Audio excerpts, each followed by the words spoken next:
नमस्कार. आपले अण्णा या यूट्यूब चॅनलमध्ये आपणा सर्वांचं स्वागत. आज रामनवमीच्या सर्वांना शुभेच्छा. महाराष्ट्र लोकसभेच्या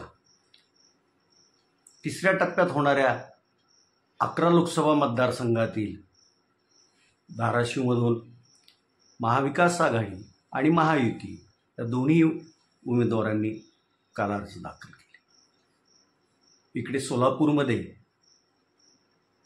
महायुतीचे उमेदवार सातपुते यांनीही आपला उमेदवारी अर्ज दाखल केला. त्यांचा उमेदवारी अर्ज दाखल करण्याच्या वेळी इथं उपमुख्यमंत्री देवेंद्र फडणवीस हेही हजर होते. महाविकास आघाडीचे शिवसेना उद्धव बाळासाहेब ठाकरे पक्षाचे धाराशिव म्हणजे उस्मानाबाद लोकसभा मतदारसंघातील उमेदवार ओमप्रकाश राजे निंबाळकर यांनी काल मोठं शक्ती प्रदर्शन करत आपला उमेदवारी अर्ज दाखल केला. त्यांचा उमेदवारी अर्ज दाखल करतेवेळी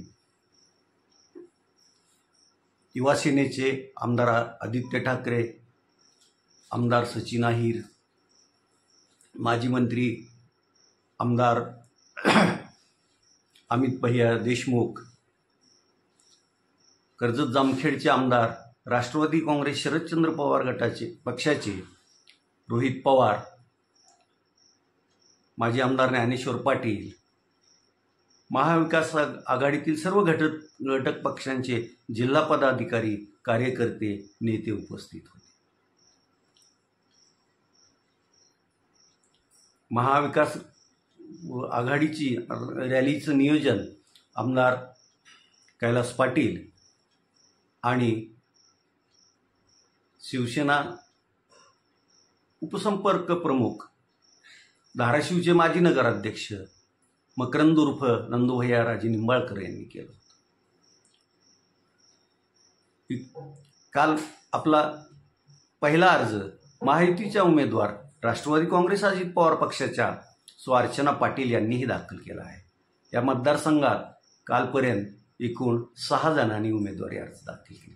त्यामध्ये नवनाथ दुधाळ, गेली निवडणूक वंचित बहुजन आघाडीकडून लढलेले अर्जुन सलगर, शिंदे आदी असे ते उमेदवार आहे.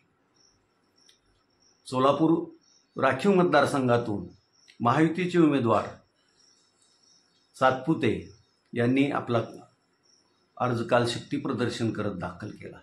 त्यांचा उमेदवारी अर्ज दाखल करतेवेळी उपमुख्यमंत्री देवेंद्र फडणवीस उपस्थित होते.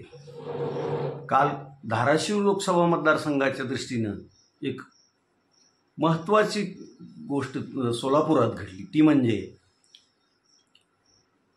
तुळजापूरचे माजी आमदार, राज्याचे माजी मंत्री मधुकरराव चव्हाण यांनी देवेंद्र फडणवीस यांची काल सोलापुरात भेट घेऊन बंद दाराआड चर्चा केली.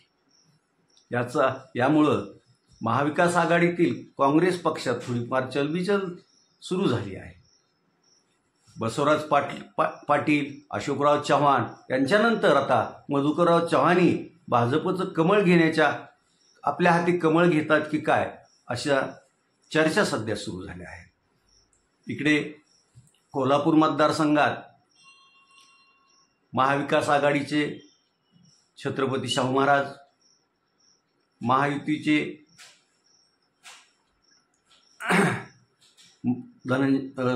मंडलिक, हातकणंगलेतून महायुतीचे शिवसेना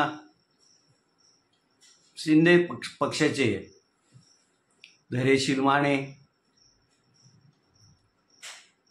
महाविकास आघाडीचे पाटील, राजू शेट्टी,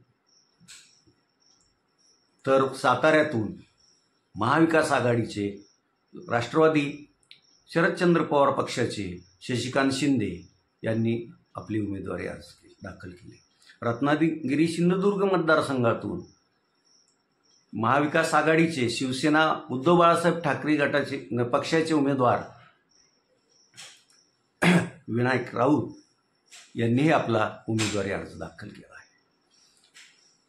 आता आज रामनवमीमुळे उमेदवारांना अर्ज भरता येणार, सुट्टी असल्यामुळे अर्ज भरता येणार नाहीत.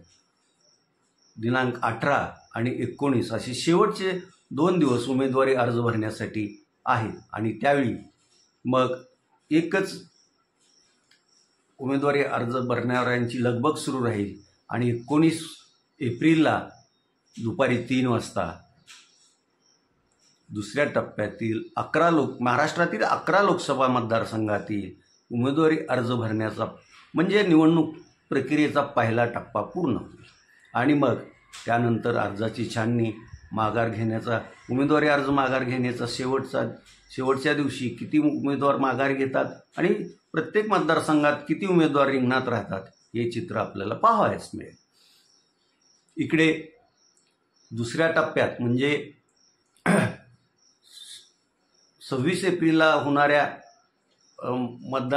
मतदानाच्या ह्याच्यात 8 मतदारसंघ महाराष्ट्रातील आहेत. तेथे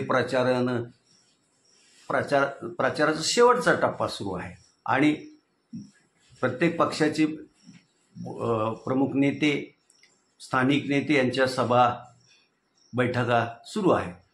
विदर्भातील पूर्व विदर्भातील 5 लोकसभा मतदारसंघातील जाहीर प्रचार आज सायंकाळी संपेल आणि तेथे 19 एप्रिलला मतदान होईल. तुर्तास एवढंच. धन्यवाद.